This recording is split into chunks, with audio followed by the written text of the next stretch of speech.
Paz, gente, boa tarde. E a semana? Foi boa? Vocês voltaram a estudar já? Hã? Abra sua Bíblia aí, Isaías capítulo 5, versículo 13.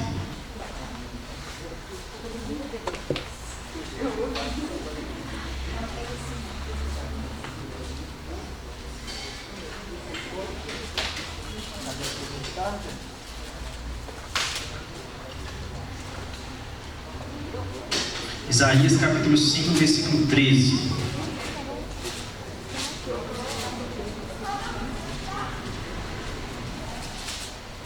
Todos acharam? Isaías 5, 13. Diz assim: portanto, o meu povo será escravizado por falta de entendimento, e o povo e as autoridades morrerão de fome e de sede. Podem se assentar. Às vezes na sua tradução está um pouquinho diferente, mas a ideia é a mesma. Olha só que interessante, gente. Quando a gente fala escravizado, a gente logo lembra de nada. De que a gente lembra quando eu falo escravizado? Escravidão, o que mais? Escravo. Olha só que interessante. Eu estava estudando sobre escravidão um tempo atrás e eu descobri que tem 3 jeitos de virar escravo. Tá? O primeiro jeito é quando um escravo tem um filho. Esse filho já nasce escravo. Um jeito, beleza? O segundo jeito é quando alguém está devendo dinheiro para outra pessoa. Antigamente era assim, alguém devia dinheiro para outra pessoa e acabava virando escravo dessa pessoa porque não tinha como pagar, então ela tinha que pagar de algum jeito. Então ela se escravizava.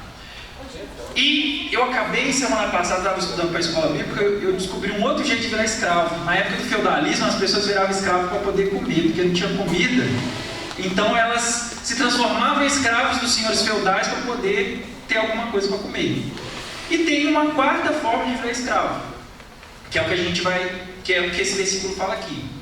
Essa quarta forma é quando, por exemplo, antigamente tinha cidades, uma cidade brigava com a outra. E aí vinha uma cidade, igual lá, Rise of Empires lá, ó, vem uma cidade e toma a outra, derrota ela numa guerra e leva os cidadãos cativos, eles viram escravos.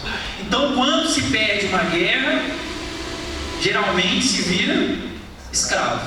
E é disso que esse versículo aqui está falando. Olha só, em Isaías 5,13, o Senhor fala para Isaías falar assim com as pessoas, com o povo dele, com Israel. Olha, portanto, o meu povo vai ser escravizado, porque lhe faltou entendimento. Olha só, entendimento. O que é entendimento, gente? Entendimento é quando eu tenho uma compreensão de alguma coisa ou de algum assunto. Aí eu tenho um entendimento. Isso é entendimento, basicamente. Agora, se eu não tenho entendimento, para ter entendimento eu preciso ter conhecimento. Eu preciso conhecer aquele assunto para eu ter entendimento dele. Se eu não tenho conhecimento, não tem como eu entender, certo? Agora tem um problema. Se eu não tiver conhecimento, aí vai ser pior ainda. Oséias 4,6 fala que o povo de Deus foi destruído porque faltou conhecimento. Então, se você não tiver conhecimento, você vai ser destruído. Agora, se você tiver conhecimento, mas não tiver entendimento, que é compreender o que aquilo ali quer dizer, e tirar algum conceito prático para aquilo, você não vai ser destruído, mas você vai ser escravizado.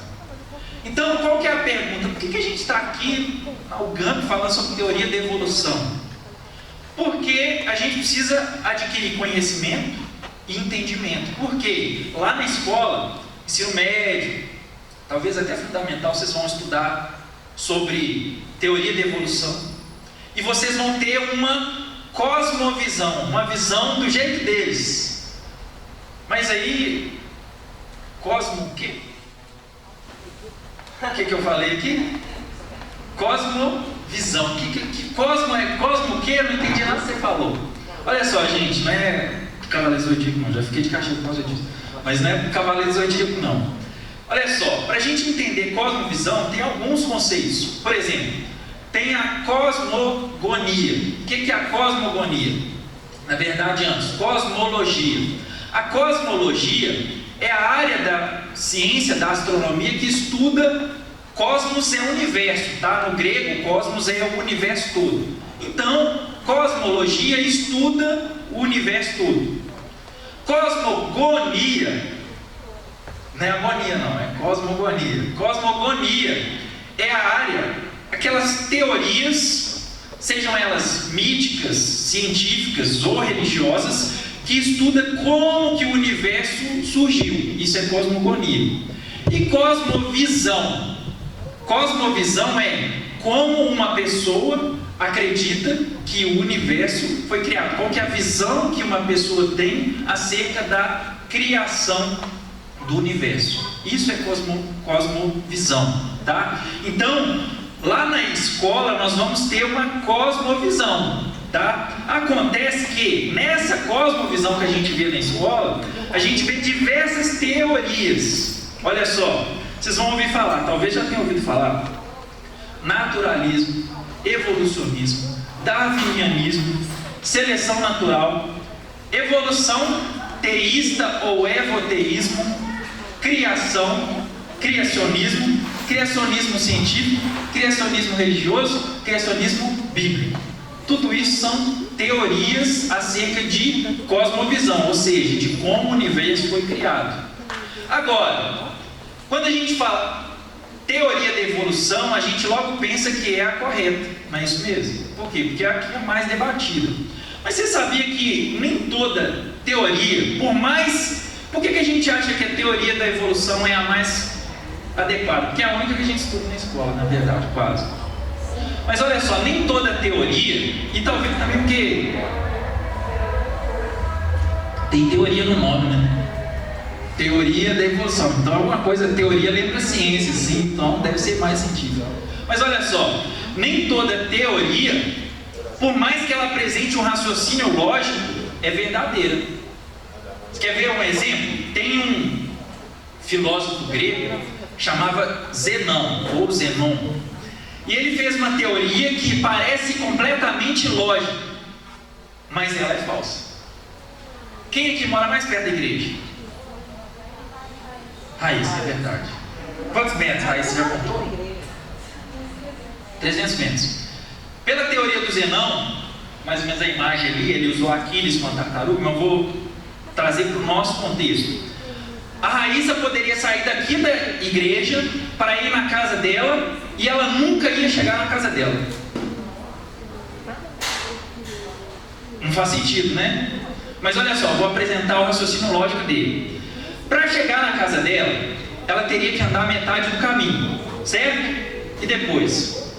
O que ela teria que fazer? Andar a outra metade?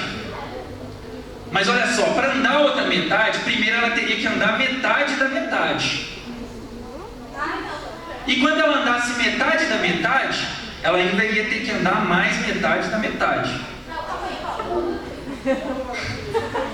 Olha só, para chegar na casa dela, ela vai ter que andar metade do caminho.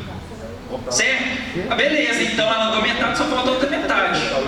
Mas para ela chegar na casa dela, dessa metade que ainda falta, ela vai ter que andar metade da metade.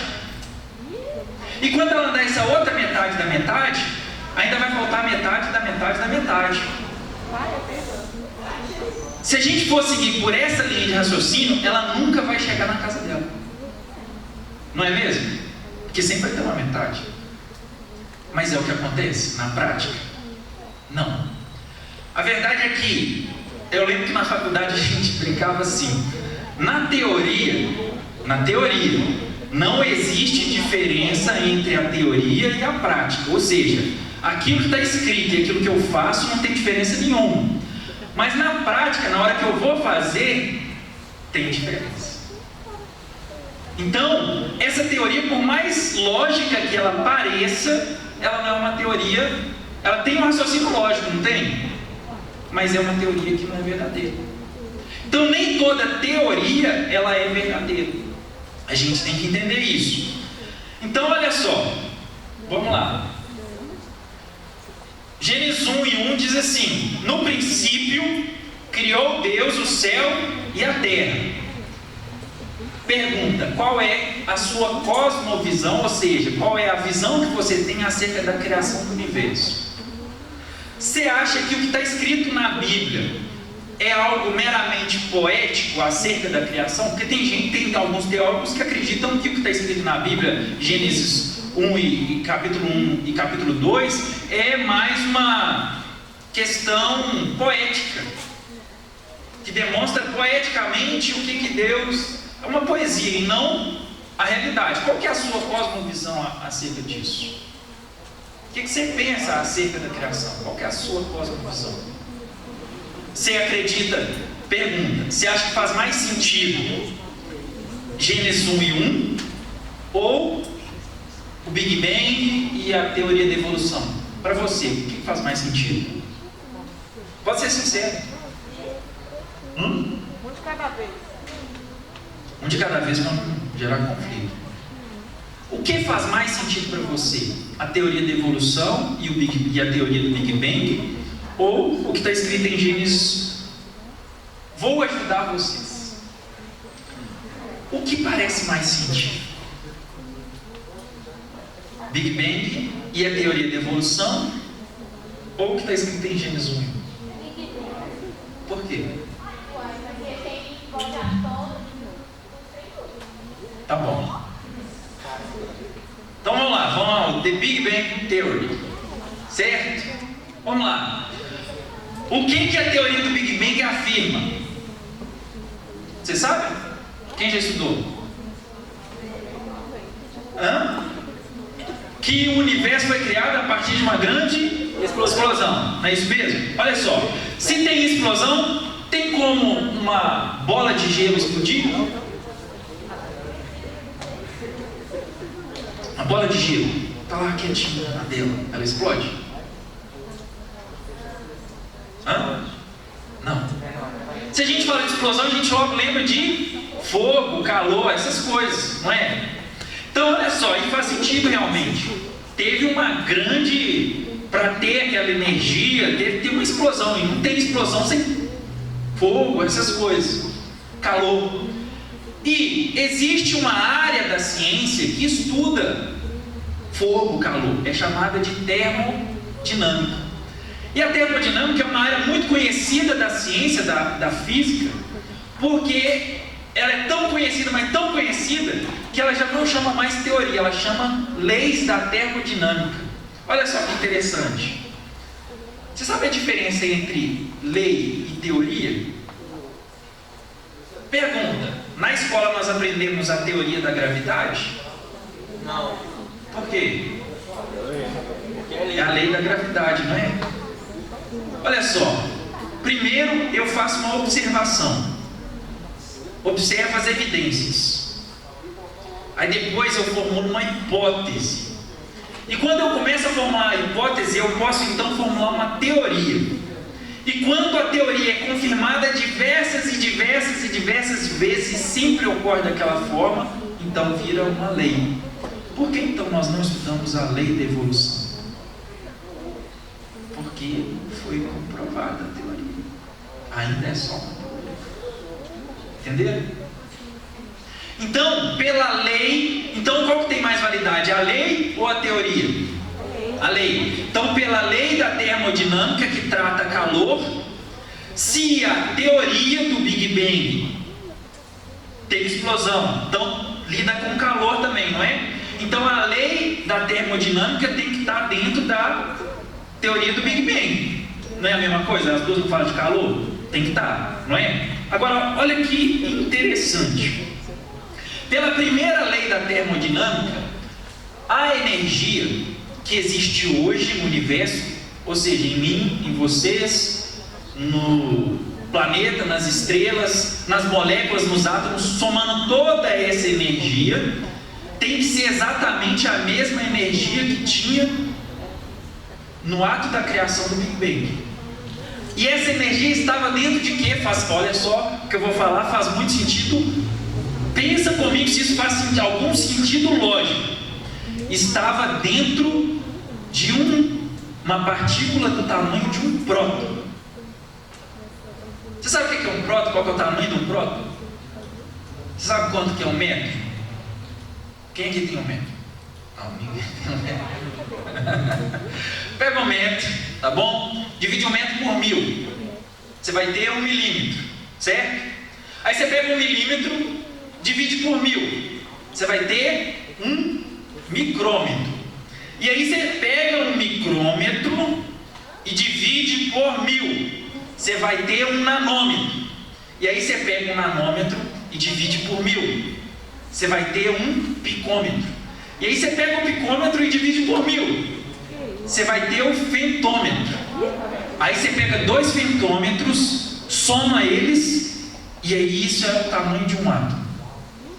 O que eu estou dizendo é toda a energia que existe hoje em todo o universo, pela lei da termodinâmica, que deveria se aplicar à teoria da evolução, teria que estar dentro dessa parte.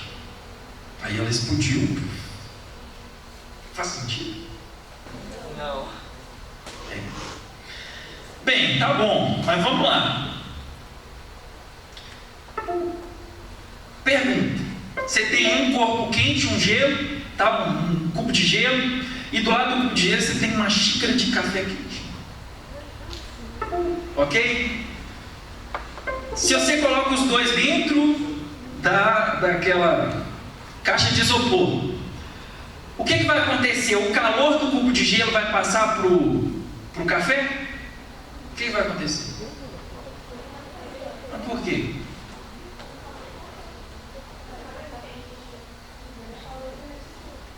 Essa é uma outra lei da termodinâmica, que é a segunda lei da termodinâmica, que é chamada lei da entropia. Se você pergunta o que é mais organizado, um cubo de gelo ou uma poça d'água? O cubo de gelo ele é mais organizado. Pela lei da entropia é o seguinte: se você deixa um corpo, um sistema, um corpo qualquer, sozinho, pela lei da entropia, a tendência é que ele fique mais desorganizado com o passar do tempo. Pega o cubo de gelo, deixa ele lá quietinho, ele vai ficar mais desorganizado com o passar do tempo. Por exemplo, estava falando com a Cristiane essa semana. Em junho, quando a gente foi lá para o Tauá, comprei um tênis polo, porque não tinha outro. Foi o único que eu achei. Mas eu achei que polo, marca boa. Eu pensei, bom, esse negócio é bom. E aí apertava o meu pé, mas eu pensei, mas esse negócio é bom. E aí essa semana eu fui no trabalho com o tênis e de repente eu olho para o tênis e ele estava descolando. Falei, mas eu comprei um tem 2 meses. Alguém aqui já comprou um tênis velho? Quem comprou um tênis velho já? Ninguém compra tênis velho, né, gente? Mas alguém já ganhou um tênis velho. Alguém nessa vida já ganhou um tênis velho. Esse tênis velho, ele ficou mais novo depois que você ganhou ele? Porque a lei da entropia fala o seguinte: a tendência dos sistemas organizados com o passar do tempo é sempre se desorganizar.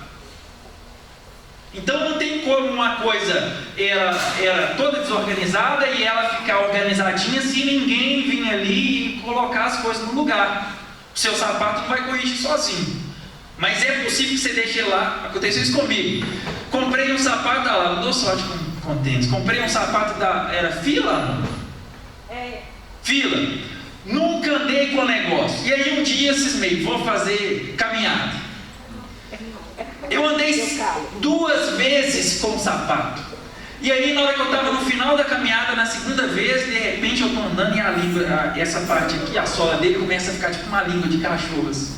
Aí eu já tenho que andar assim. Por quê? Eu não usei ele. Gente, eu fiquei uns 5 anos sem usar esse tênis. Eu usei ele uma vez e nunca mais usei. Quando eu fui usar de novo, ele estragou sozinho. Lei da entropia, as coisas, elas tendem a se desorganizar com o passar do tempo. E aí eu te pergunto, olhando para o nosso universo, você acha que o nosso universo é organizado ou ele é bagunçado? Não, você acha que ele funciona bem ou ele é uma bagunça, é um caos? O sistema solar, ele é organizado ou ele é desorganizado? Organizado. Faz sentido uma coisa que era totalmente desorganizada pela lei da entropia, sem ninguém fazer nada, esse negócio ficar organizadinho? teoria do Big Bang é mais ou menos igual à teoria do bolo de chocolate. É? Eu não sei da teoria. Quem já viu essa teoria? A teoria é a seguinte: estava passando uma carreta e dentro dessa carreta tinha farinha, ovos, leite, açúcar, Toddy. Estava tudo lá organizadinho lá nas prateleiras dentro da carreta. E aí de repente a carreta passou, o menino veio, atravessou na frente com a bola, passou, a carreta foi desviar, tombou.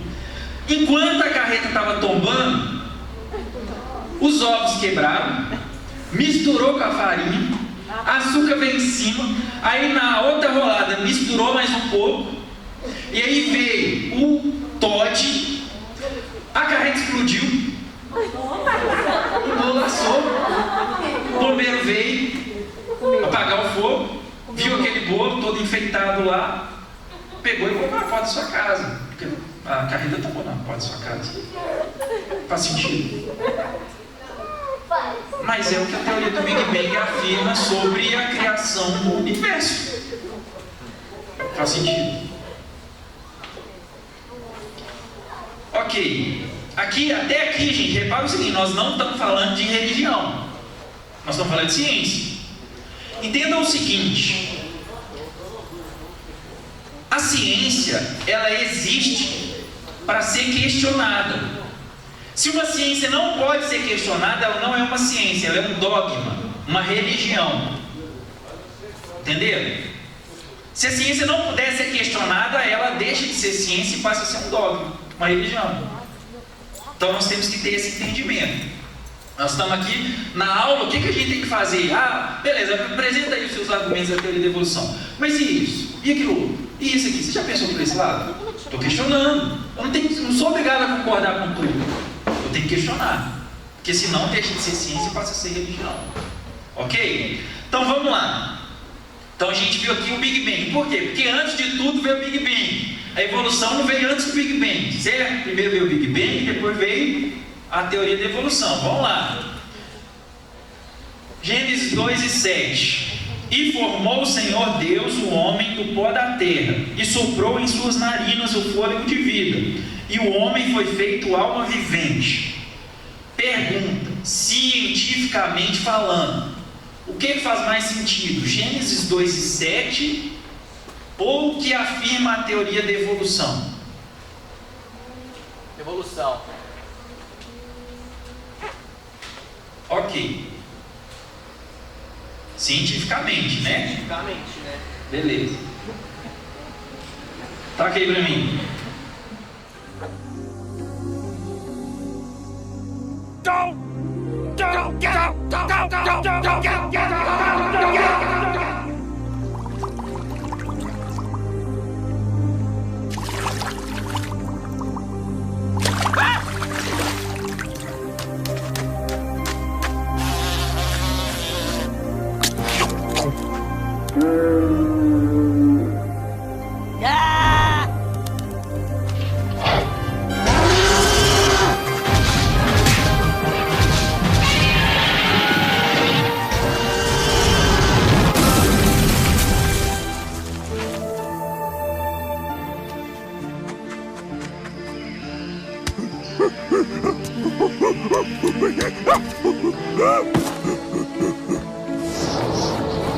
Hey.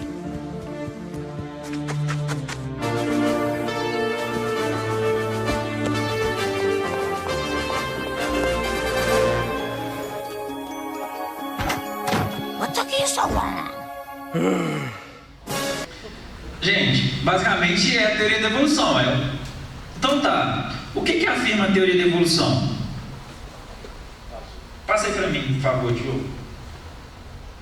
Vamos lá, o que afirma a teoria da evolução? Que o homem veio do macaco. É isso que afirma a teoria da evolução? Se vocês começarem argumentando com qualquer pessoa que a teoria da evolução diz que o homem veio do macaco, vocês vão começar passando vergonha. Não é isso que a teoria da evolução afirma. É uma coisa parecida com isso, mas não é isso, exatamente falando. Cadê Diogo? Voltou? Olha só.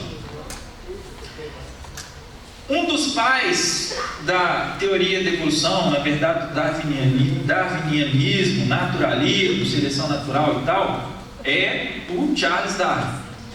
Em seu livro A Origem das Espécies, em 1859, na sua primeira edição, na página 484, ele afirma o seguinte: provavelmente todos os seres orgânicos que tenham vivido sobre esta terra evoluíram de um mesmo ancestral comum.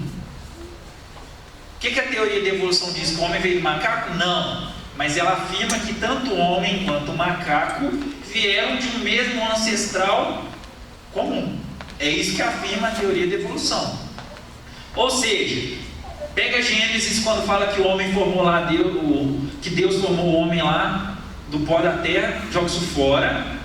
Primeiro, igual no desenho dos Simpsons aqui, veio uma molécula, um organismo unicelular, e esse organismo unicelular, que só tinha uma função, ele foi se dividindo, e aí ele foi criando órgãos, e ele foi se tornando todos os organismos que a gente conhece hoje, os organismos vivos, e os que já nem existem mais, os fósseis. É isso que diz a teoria da evolução.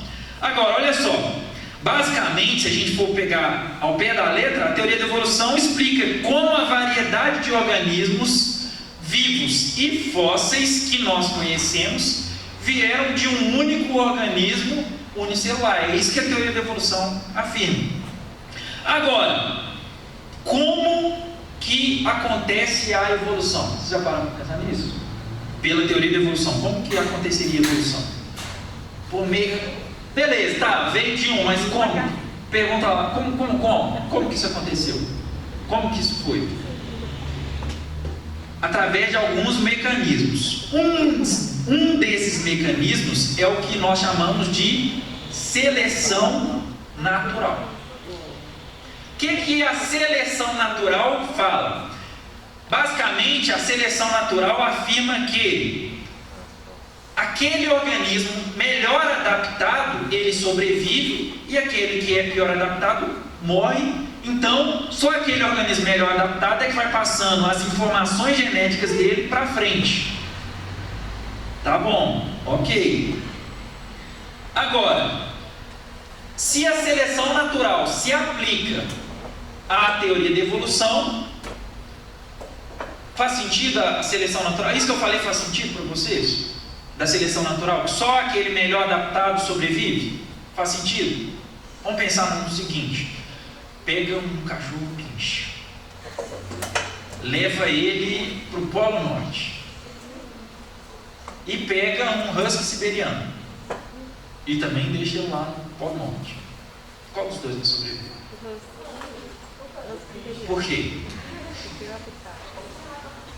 Porque ele não é melhor adaptado para aquele ambiente, correto? Faz sentido, não faz? Então, se a gente consegue ver que a seleção natural,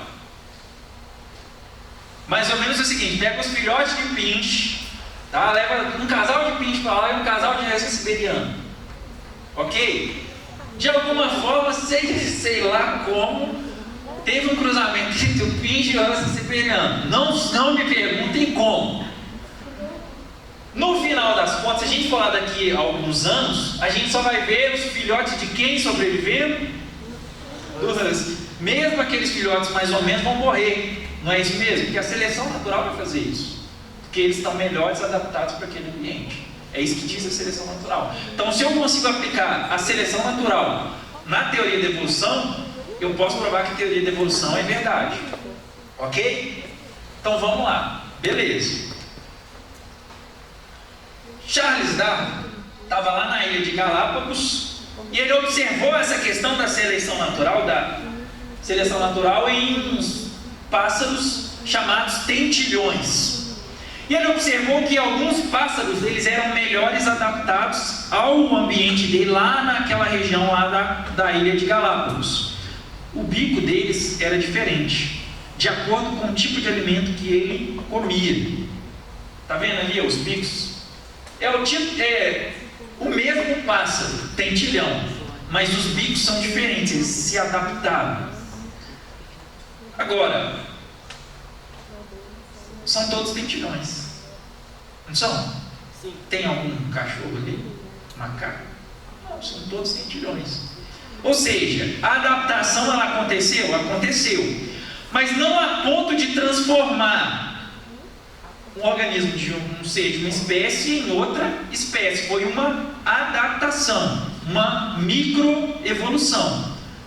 Mas olha só, provavelmente essas adaptações foi porque o próprio organismo, o próprio DNA dos dentilhões tinha informação genética suficiente para transformar um bico diferente. Não aconteceu assim, cruzou dois dentilhões diferentes e aí veio uma informação genética que não existia antes, nos antepassados. É assim que a ciência fala? Não, você tem genes, né? E esses genes, eles podem ser diferentes. XY, por exemplo, são diferentes, aí eu tenho da cor dos olhos e tal, mas eu não vou ter um gene de um ser humano com 3 olhos. Vai surgir isso? Não vai surgir.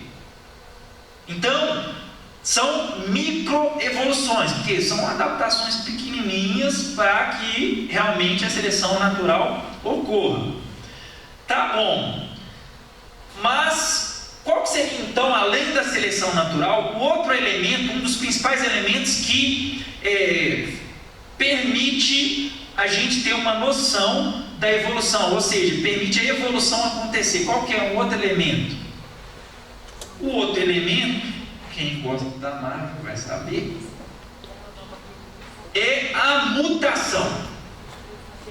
A evolução acontece através da mutação. Os genes, eles têm uma mutação e aí cria-se um ser melhorado.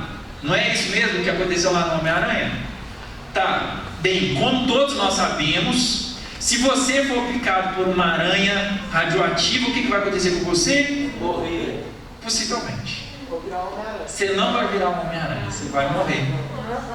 Sabe por quê? Olha só, o nosso DNA, ele tem uma estrutura de autodefesa e autorreparação.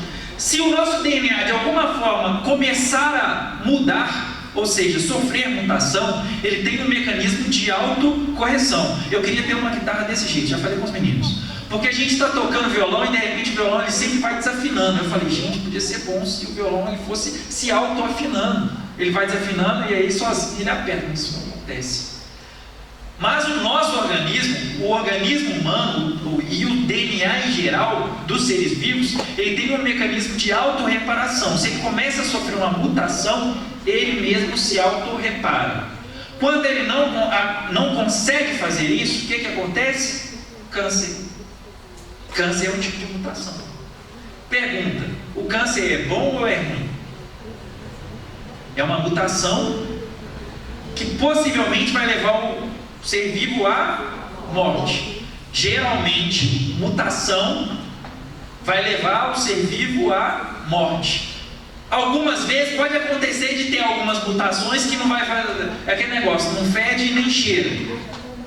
Pode acontecer, mas nunca aconteceu uma mutação que o ser vivo no final ele fosse melhorado. Nunca aconteceu.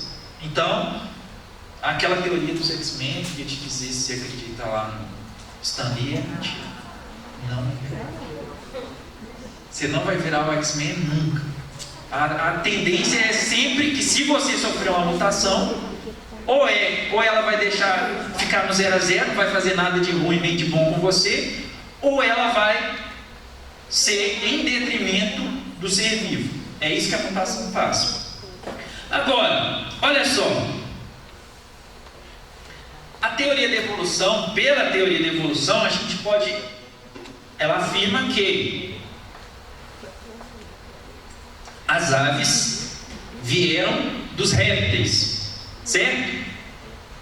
É o que a teoria da evolução fala. Então, as aves que nós temos hoje, elas vieram de alguma forma de antepassados há bilhões de anos dos répteis, ok? E foi passando. Tá bom. Então vamos pensar por essa linha de raciocínio. E vamos aplicar os dois conceitos que a teoria da evolução utiliza: mutação, seleção natural, correto? Suponha que eu tenho um réptil e eu quero transformar esse réptil numa ave. Em algum momento dessa evolução, aquela pata do réptil tem que virar asa, certo? Em algum momento isso tem que acontecer. Então, eu tinha um réptil que tinha uma pata 100% pata. E no final eu tenho uma ave que tem uma asa 100% asa. E no meio do caminho isso tem que se transformando. Agora, se em algum momento eu tenho esse réptil, que a pata dele era 100%, ele virou 99% pata e 1% asa. Ele voa? Não. Porque é 99% pata. Então, mas ele ainda continua andando, certo?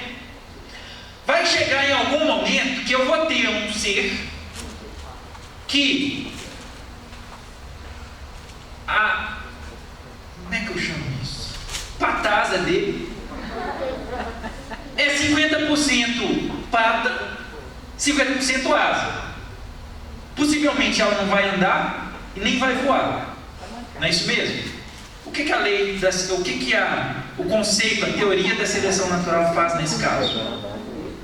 Eu tenho uma pata asa que não serve nem para andar e nem para voar.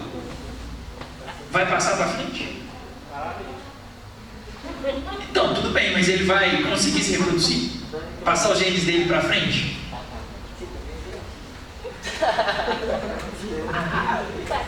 Está vendo como que a própria ciência, se a gente aplicar a própria ciência, alguns questionamentos a gente coloca em xeque as teorias, porque não faz sentido. Não faz sentido nenhum, na verdade, isso. E aí a gente tem, como eu falei, uma cosmovisão do criacionismo. Quando eu falo criacionismo, todo mundo logo pensa em religião. Mas a verdade é que criacionismo nada tem a ver com religião. Quem aqui já viu o filme do... Como é que chama o Frankenstein? Está vivo! It's alive! Bem, ele criou um ser. Criacionismo nada mais é do que a criação. O que o criacionismo acredita? Que o que existe hoje, o universo como nós conhecemos, foi criado por alguém. Esse alguém é Deus? Depende. O criacionismo científico está pouco se importando se é Deus ou se não é. Foi criado por uma inteligência superior, sei lá, qualquer coisa. Aí a gente tem, como eu falei, dentro do criacionismo, o criacionismo acredita que o universo foi criado, diferente lá da teoria do bolo. Foi criado. Ok. Dentro dessa linha de raciocínio, dessa cosmovisão, eu tenho o criacionismo científico, o criacionismo religioso e o criacionismo bíblico. Qual que é a diferença? O criacionismo científico, como eu falei, ele está pouco se importando se Deus existe ou se não existe. A única coisa que ele trabalha é com hipóteses e argumentos científicos.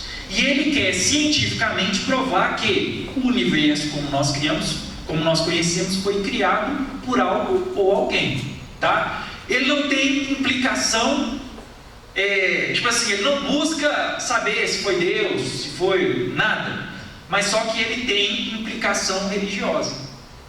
O criacionismo científico tem implicação religiosa. Por quê? Se o criacionismo científico fala que algo ou alguém criou o que nós conhecemos, nós que cremos em Deus sabemos que foi, não é? Então, se o criacionismo científico prova que realmente foi criado por alguém, opa, eu sei quem é Deus. Para nós tem implicação, para nós religiosa. Eu tenho um criacionismo religioso. O que o criacionismo religioso faz? Ele não tem nada de ciência, não tem implicação científica. E basicamente ele quer mostrar o seguinte: ele não quer mostrar como as coisas foram criadas, ele quer mostrar o porquê. Por exemplo, se a gente for pegar a religião hindu, fala lá que os humanos, a raça humana foi criada pela poeira dos pés lá de Brahma, né, que é o deus deles. O que isso tem a ver cientificamente? Nada. Nada. Por que ele fez isso? Aí a gente vai ver, por exemplo, outras teorias. Se a gente for lá atrás, lá na região da Suméria, e aí eu estou falando de 3.000, 4.000 anos antes de Cristo, a gente vai ver que tem mitos fenomenais a respeito de outros deuses, El, Elim, Io, e aí vai explicar por que eles criaram a humanidade. Então o criacionismo religioso, ele busca, ele se embasa em explicar o porquê as coisas foram criadas, e ele não tem impacto nenhum cientificamente falando. E existe a última vertente dessa teoria, que é o criacionismo bíblico, que é o que nós acreditamos. Acontece o seguinte: o criacionismo bíblico, ele não busca explicar por que as coisas foram criadas, mas descreve como elas foram criadas. Se a gente pegar Gênesis 1:1, no princípio criou Deus os céus e a terra. Por quê? Não fala, só fala que ele criou. Gênesis 2:7, e Deus veio, fez um monte de barro, formou o homem do barro e soprou fôlego de vida em sua narina. Por quê? Não sei, só fala como que foi feito. Agora, o criacionismo bíblico tem implicação científica. Assim como o criacionismo científico tem implicação religiosa, o criacionismo bíblico tem implicação científica. Quer ver um exemplo? E disse Deus: surja no meio das águas porção seca. Ele disse porções? Não, ele disse porção, não foi? Cientificamente falando, todos aqui já devem ter estudado isso.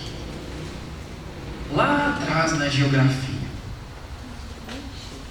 antigamente, bilhões de anos atrás, como eles dizem, havia quantos continentes no planeta? Ele chamava criacionismo científico, tem criacionismo bíblico, tem implicação científica, porque Deus falou: surja no meio das águas porção seca, um continente. Tem implicação científica? Tem. Entenderam? Então, quando a gente fala de criacionismo, nada tem a ver, na verdade, a visão criacionista, a teoria criacionista, nada tem a ver, quer dizer, pouco tem a ver com religião. Só essa visão bíblica que tem a ver com religião, mas ela tem implicações científicas. Então não tenha vergonha de, se na escola perguntar qual é a sua cosmovisão. Possivelmente eles vão perguntar isso porque eles nem sabem o que é cosmovisão. Mas se alguém falar sobre evolucionismo, sobre teoria do Big Bang, não tenha vergonha de dizer que você tem uma cosmovisão criacionista, porque na verdade faz muito mais sentido do que essas duas teorias que eu mostrei aqui para vocês, que ainda estão meio furadas, não mostraram, como eu falei, a teoria. Entendam o seguinte: boa ciência e boa religião andam juntas. Se eu tenho uma ciência boa e uma religião boa, não tem por que elas estarem conflitando. Entenderam? Para finalizar, João 1, do 1 ao 3. No princípio era o Verbo, e o Verbo estava com Deus, e o Verbo era Deus. Ele estava no princípio com Deus.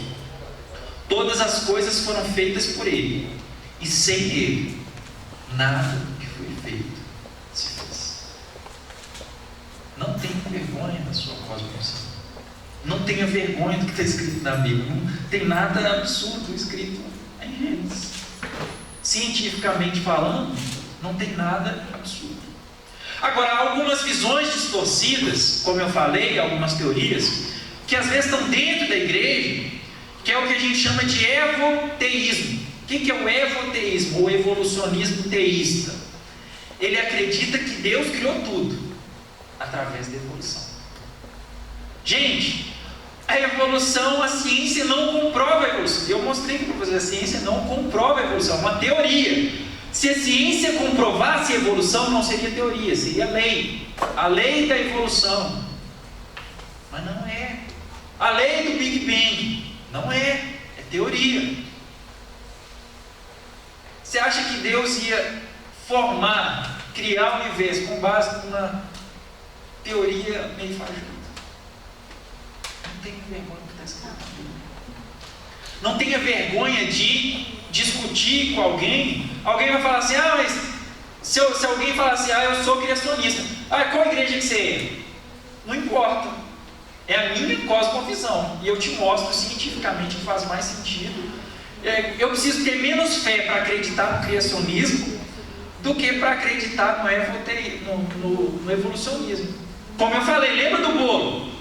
Você chega na sua casa e tem um bolo de chocolate lá bonitão. É mais fácil você acreditar na teoria do bolo ou na teoria de que algum padeiro fez aquele negócio. Aí você olha para o universo e toda a sua complexidade. Gente, se a Terra tivesse rotacionasse 10% mais lenta, não teria vida na face da Terra. 10% mais rápido, não teria vida na face da Terra. Se ela tivesse 10% mais perto do Sol, não teria vida na face da Terra. Se tivesse 10% mais longe, não teria vida na face da Terra. É muita coisa para ter, um tecido assim, bem. Esse acidente de carreta aí foi preciso. Qual que é a chance disso acontecer? Proporcionalmente, gente, impossível. Então é mais quem fala em evolução, em Big Bang, tem muito mais fé do que a gente. A verdade é essa. Porque para acreditar nesse negócio, você tem que ter uma fé maior do que um grão de mostarda, porque não faz sentido. Entenderam? Viram como que... Vocês têm que entender o seguinte: a Bíblia não tem a palavra de Deus. A Bíblia é a palavra de Deus. Não tem nada aqui que, se você ler, cientificamente falando, você vai falar assim, não, isso aqui não faz sentido. Mas alguém falou que o Sol girava em torno da Terra. Está escrito isso na Bíblia aqui? Você já achou? Eu nunca achei. Quem falou isso foi a Igreja Católica. Mas não está escrito aqui na Bíblia. Vocês entenderam, gente? Tem alguma dúvida? Alguém? Então eu não posso fazer as perguntas já?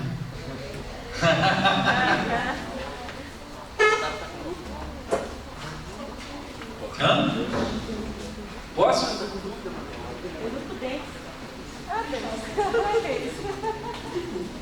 Então tá, o que é o mecanismo de seleção natural então?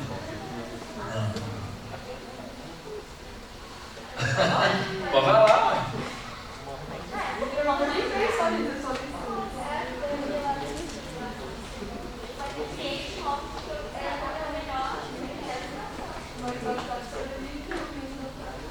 exatamente. E pela seleção natural, na evolução dos répteis em ave, se você tem uma patasa lá, 60% par, 40% par, desse negócio vai para frente? Se eu for aplicar a própria teoria da seleção natural, não. Entenderam? Aí alguém fala, não, mas você não pode aplicar nesse sentido. Então eu não posso aplicar em nada. Ué. Não pode ser assim, para isso vale, para isso não vale. Entenderam, gente? A gente tem que aprender a questionar. Porque senão alguém vai lá na faculdade, alguém vai lá no ensino, na escola técnica, fala isso pra gente, aí vamos voltar lá no versículo inicial, Isaías capítulo 5, versículo 13. Porque o meu povo será escravizado, porque lhe falta entendimento. O conhecimento está disponível. Você tem conhecimento aqui, você pode ir na internet pesquisar, você pode questionar, o conhecimento está disponível. Mas se você não tiver essa disposição de correr atrás, se não tiver um entendimento, vai acontecer o seguinte: o professor vai chegar na sala de aula, vai abrir o livro e vai falar. E aí você vai acreditar. Entenda o seguinte, não é porque está escrito num livro impresso que é verdade. Absoluto. Não pode ser. Não é só porque está lá, eu posso escrever uma besteira e mandar imprimir e dar para vocês e vai ser verdade. Alguns professores chegam para a gente com um livro impresso e apresentam aquilo como se fosse verdade. A teoria da evolução, gente, é uma teoria, não é lei. Então não adianta você me apresentar isso como verdade absoluta, porque não é. Quais são as outras teorias? Beleza, você me apresentou essa teoria. Aí te pergunta, o homem veio de onde? Aí eles perguntam, pela teoria da evolução? Vou te responder pela teoria da evolução. Pela teoria da evolução foi assim, assim, assim. Mas e as outras teorias? Existem outras teorias. A ciência não é absoluta, não é fechada, não é certa, não está certa ainda. Então tem outras teorias que eu posso apresentar aqui e discutir. Porque senão vocês vão ser escravizados. E vocês vão achar que tudo que eles falar é verdade. E não é assim que funciona as coisas. Entendeu? Como diria um certo babaca que só fala isso da boca para fora, mas vamos questionar tudo. Tá? A gente tem que questionar na escola. Então, a gente pode, na hora da prova, até escrever lá, ó, como surgiu o homem? Aí você vai responder, pela teoria da evolução, surgiu assim, assim, assim. Você pode responder. Não precisa responder também, não está te perguntando a teoria do criacionismo, está te perguntando a teoria da evolução. Então, você vai responder, pela teoria da evolução, aconteceu assim, assim, assim. Mas a gente precisa ser sábio. Beleza? Então, já que vocês não têm dúvida, eu quero imaginar que eu não fiz saber responder. Gente, outra coisa. Tem um monte de coisa na internet já acerca disso. É só a gente procurar estudar. E ter visão crítica. Ter esse entendimento. Ó, faz as perguntas certas, mas pera lá, por quê? Igual criança. Criança não é assim, mas por quê? Por quê? Por quê? Por quê? Até estar satisfeita. É assim que a criança faz, até ela estar satisfeita. Então, apresentou uma coisa, a não ser que seja lei. Mesmo sendo lei, tá, tem como você me apresentar, fazer uma experiência aqui, para mostrar que é assim? Tem, vou mostrar que é assim. Não, então é assim. Aí é lei, não tem como. Depois não tem como questionar, a lei da gravidade, essas coisas. Mas o que é teoria? Teoria é questionável. Hipótese, então, principal. Beleza? Amém?